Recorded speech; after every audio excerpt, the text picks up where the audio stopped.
Mtazamaji, karibu katika kipindi cha Kilimo Ajira Yangu. Wiki hii tunaendelea kuangalia tatizo la ugonjwa mpya wa mikorosho unaojulikana kama mnyauko fusari.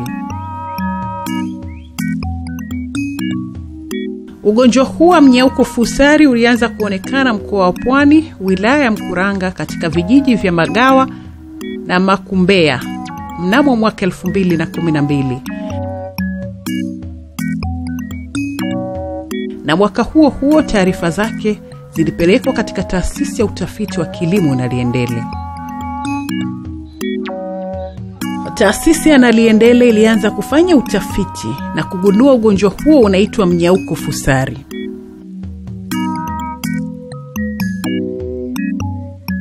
Kipindi hiki kimeambatana na naibu waziri wa kilimo Mheshimiwa Dr. Mary Mwanjelwa kuangalia na kutoa pole kwa wakulima waliopatwa na tatizo la mnyauko fusari.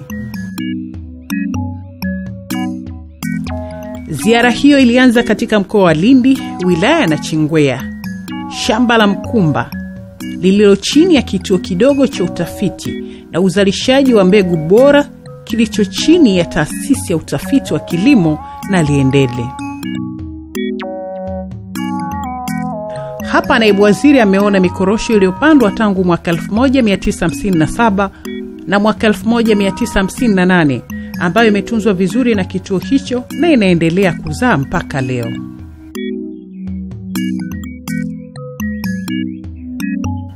Baada ya hapo tulielekea wilaya ya Liwale, kijiji cha Legeza Mwendo, kata ya Liwale B. Kucheli le Legeza Mwendo, kucheli le.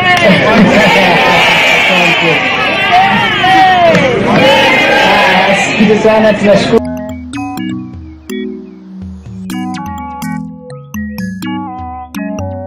Hapa ameangalia na kukagua shamba la Bwana Abdallah Saidi ambalo mikorosho yake mingi imekufa kwa ugonjwa huu mpya wa mnyauko fusari.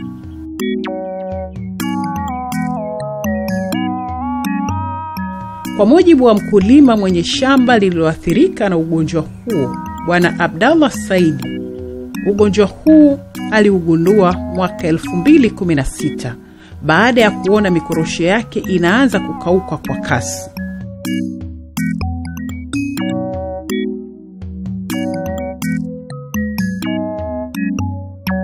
Huu ugonjwa umeanza tarehe 17 mwezi wa 6. Wanashamba alikuja wa wilaya, wakaja kuangalia tukio jinsi lilivyowepo, wakaondoka. Wakaja tena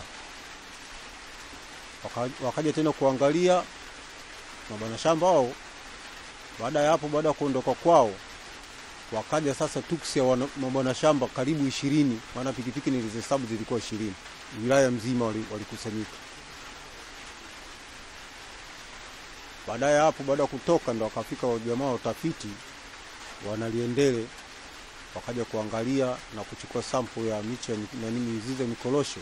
Wakasema tunaipeleka maabara kuifanyia kazi, majibu utayapata. Na wakachukua namba zangu za simu, na mikorosho iliyoathirika iko 32. Shamba langu, shamba la jirani yangu hapo iko mikorosho 14. Hiyo ilikuwa juzi, na leo naona wamekuja waandishi wa habari. Kadiri mnavyonioji, habari ya shamba langu mimi ndio iko hivyo katika tukio lake. Hii mikorosho inachukua, yani inavyoanza homa yake ya kukauka, inaanza matawi ya juu, muda wake inaweza kuchukua wiki 2. Unaona mdogo mdogo naenda mdogo hivi mpaka inafikia mti wote unakauka. Sasa cha kuona ajabu kwamba ule mti unapokauka majani hayadondoki, yameng'ang'ania juu tu. Sasa homa hii ndio nimeshindwa kuijua ni homa ya aina gani. Ndio maana wakaja watafiti hao, kama ni kweli walivyochukua sample ile, majibu wanataka nirudishie, tutajua kama ni ugonjwa gani ulioingilia ndani ya mkorosho wangu. Afisa kilimo wa wilaya ya Liwale, Sadiki Magembe, anaeleza hatua mbalimbali zilizochukuliwa na ofisi yake katika kupambana na ugonjwa huu wa mnyauko fusari. Ugonjwa huu wa mnyauko fusari ulijitokeza kwa mara ya kwanza Septemba 2016 katika shamba la ndugu Abdalla Ngujike, mkulima wa kijiji cha Legeza Mwendo, kata ya Lwale B. Dalili za mwanzo zilizojitokeza ni kwanza kukauka kwa mikorosho mitatu katika shamba la ndugu Abdalla Ngujike, na yeye alichukulia kama unyaufu wa kawaida.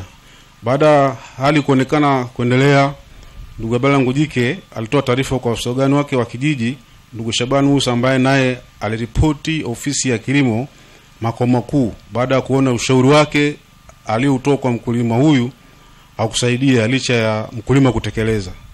Baada ofisi ya kilimo wilaya kupata taarifa, afisa korosho ndugu Anthony Kawishe alikwenda na kujionea hali halisi, ambapo walimshauri mkulima kutumia viuatilifu ili kudhibiti umbu wa mikorosho, baada ya wao kudhani ni ugonjwa wa dieback, ambao mara nyingi dalili zake zinafanana sana na ugonjwa huu.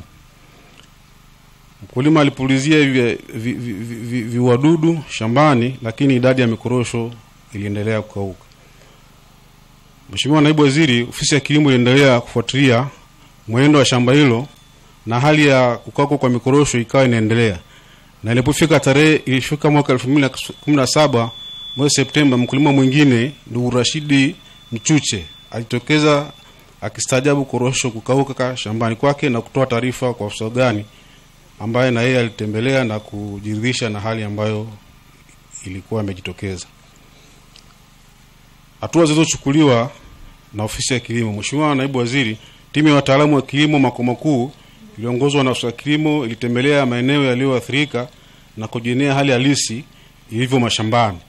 Hali hii ililazima ofisi ya kilimo kuchukua hatua za makusudi za kumshauri mkurugenzi mtendaji wilaya kuitaarifu taasisi ya utafiti wa kilimo kanda ya Kusini na Lendele ili kuja Liwale kwa kushirikiana na sisi kulishughulikia jambo hili.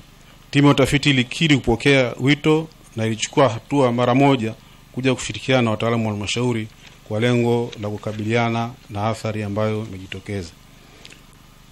Mheshimiwa Naibu Waziri, baada ya timu ya uchunguzi kufika na kujiridhisha, ilibainika rasmi kwamba huu ni ugonjwa wa mnyauko fusari. Mara baada ya kubainika huko, basi mikakati ilianza kuwekwa. Ndugu Mheshimiwa Waziri, pia taasisi ya utafiti na Lendele ilichukua sampuli na kutoa elimu kwa wakulima jinsi ya kukabiliana na ugonjwa huo, hasa kudhibiti kuenea maeneo mengine, huku mikakati ya kufanya utafiti katika mashamba yaliyoathirika ikiendelea, ikiwa ni jitihada za kutafuta ufumbuzi wa pamoja. Ili kuimarisha udhibiti, maafisa ugani wote wanafuatilia kwa karibu mwenendo wa mikorosho mashambani baada ya kupatiwa uelewa wa hali hadi leo. Na bahati nzuri hadi leo hii hakuna taarifa zingine zilizoripotiwa na maafisa ugani juu ya uwepo kwa ugonjwa huu. Pia mkuu wa wilaya akiongozana na wataalamu wa idara ya kilimo walifika kijiji cha Legeza Mwendo tarehe 21 ili kuzungumza na wananchi, ikiwa ni jitihada za kuendelea kutoa elimu ya udhibiti. Mikutano hii itaendelea kufanyika pia katika kijiji cha Mikunya. Ziara hii ya Naibu Waziri wa Kilimo lengo lake ni kuona hali halisi ya mashamba yaliyoathirika na ugonjwa, kutoa pole kwa wakulima pamoja na kuhimiza watafiti kutafuta ufumbuzi kwa haraka. Hapa anazungumza na wanakijiji wa Legeza Mwendo.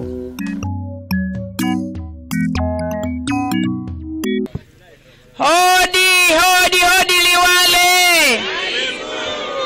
Hodi Legeza Mwendo, hodi. Nimefika nikaenda mashambani kwenda kukagua miti ya mikorosho. Mnaelewa wote kwamba hapa Liwale, hususan Legeza Mwendo, kumeibuka ugonjwa wa mnyauko, unaitwa mnyauko wa fusari kwenye mikorosho. Na ndio maana nilipofika tu, nimetoka Dodoma kuja kujionea kwa macho kama serikali, kuonyesha kwamba serikali ya awamu ya 5 iko pamoja na wana Liwale, iko pamoja na wana legeza mwendo. Na ndio maana kama serikali nimekuja ili nijionee kwa macho na tuangalie ni jinsi gani ya kutatua tatizo hili. Sasa kama serikali wenyewe tumekuja, Rais wa Jamhuri ya Muungano wa Tanzania amenituma, Makamu wa Rais amenituma, Waziri Mkuu wetu amenituma. Kubwa la msingi, naomba hapa mnisikilize kwa umakini. Ndugu zangu Wanaliwale, ndugu zangu Wanalegeza Mwendo, wote tunaelewa kabisa kwamba mikorosho au zao la korosho ni zao ambalo limetujengea heshima wa Tanzania, ni zao ambalo limetujengea heshima Wanalindi, ni zao ambalo limetujengea heshima Wanaliwale, ni zao ambalo limetujengea heshima Wanalegeza Mwendo. Na kwa maana hiyo hata bei ya korosho ni nzuri. Hata hivyo mapato serikali inapata kutokana pia na zao la korosho. Wakulima wa korosho wanafaidika, wananufaika kutokana na zao la korosho. Sote hapa ni mashahidi. Sasa kwa maana hiyo sio kila mtu atapenda, lazima kuna watu wanahujumu hapa na pale. Kweli si kweli? Kweli. Na sisi tunasema hatutakubali. Hatutakubali. Serikali ya awamu ya 5 imejipanga kisawasawa kuhakikisha kwamba yeyote yule atakaye jaribu kuhujumu atashughulikiwa ipasavyo. Tena bila kumwangalia usoni. Na niwaombe ndugu zangu Walegeza Mwendo, sote kwa umoja wetu, kila mmoja awe ni askari wa mwenzie. Utakapoona dalili ya mtu yeyote anayekwenda kinyume, toa taarifa. Wote tunaelewa serikali ya awamu ya 5 haina utani. Inamaanisha kile inachosema na inamjali mkulima. Legeza Mwendo oye! Lakini ugonjwa huu ambao umeibuka hapa Liwale, hapa Legeza Mwendo, naomba niwaambie kitu kimoja. Na huu ujumbe muupeleke na kwa wengine, kwa sababu siku zote ni heri kinga kuliko tiba. Sasa Legeza Mwendo ugonjwa umeingia, na kwa bahati nzuri kituo chetu cha utafiti cha Naliendele na wako hapa leo. Utafiti unaendelea, lakini mtuletee taarifa. Ilikuwa vipi na mlikuwa wapi mpaka ugonjwa huu ukaibuka leo hii hapa? Maana ndio kazi ya utafiti. Tunaelewana eh? Imekuwaje leo hii ugonjwa umeibuka na wakati tuna vituo vyetu vya utafiti? Nimetokea Nachingwea. Nachingwea nimepelekwa kwenye shamba letu la Naliendele. Pale kuna mikorosho ambayo ilikuwepo mingine tangu mwaka 1958. Na ile mikorosho inafanya vizuri sana. Na ile mikorosho imekuwa ni benki mpaka leo.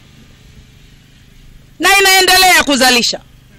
Sasa mikorosho hii ambayo unakuta kwamba ni miaka 8, 10 inapata ugonjwa wa fusari. Ni kwa nini? Kama ile ya mwaka 1958 mpaka leo iko na inazalisha na imekuwa ni benki nzuri. Hii imepatwa na nini mpaka leo tupate ugonjwa huu wa mnyauko wa fusari? Lakini naomba niwaambie kitu kimoja. Ugonjwa wa fisari huu wa mnyauko, tunaona haya majani haya, si mnaona haya majani yangekuwa yameathirika ni rahisi kupulizia dawa ya viuatilifu. Lakini sasa katika ugonjwa huu wa mnyauko inaelekea unatokana na nini? Na udongo kwenye ardhi. Sawa Na kwa maana hiyo naomba niwaeleze kitu kimoja ambacho wote mnatakiwa msikilize kwa makini, na vile vile mpeleke ujumbe huu na kwa wengine. Ugonjwa wa mnyauko wa fusari, mnyauko fusari wa korosho, ukishaona dalili majani haya yameanza kuwa ya njano njano, haya yakianza tu kuwa ya njano njano yanaenda kuwa kahawia kahawia, ina maana hapo mnyauko fusari umeshaingia. Tunaelewana ndugu zangu? Ina maana hapo mnyauko fusari umeshaanza kuingia. Na kama umeshaanza kuingia, unachotakiwa kufanya, kata mti wote, kata huo mti wa korosho wote, na usiishie kukata tu, choma.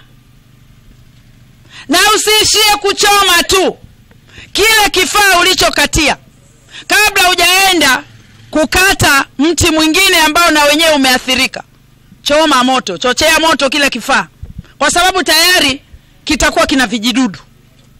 Utakapoenda kukatia kile kifaa kwingine bila kukichoma moto, unaenda kuambukiza ugonjwa huo kwingine.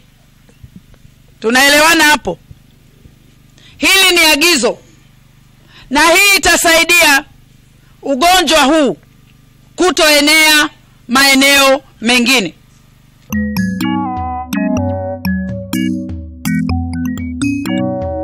Mpaka hapa tumefikia mwisho wa sehemu ya kwanza ya kipindi hiki. Usikose kuangalia muendelezo wa kipindi hiki wiki ijayo, muda na wakati kama huu. Asanteni.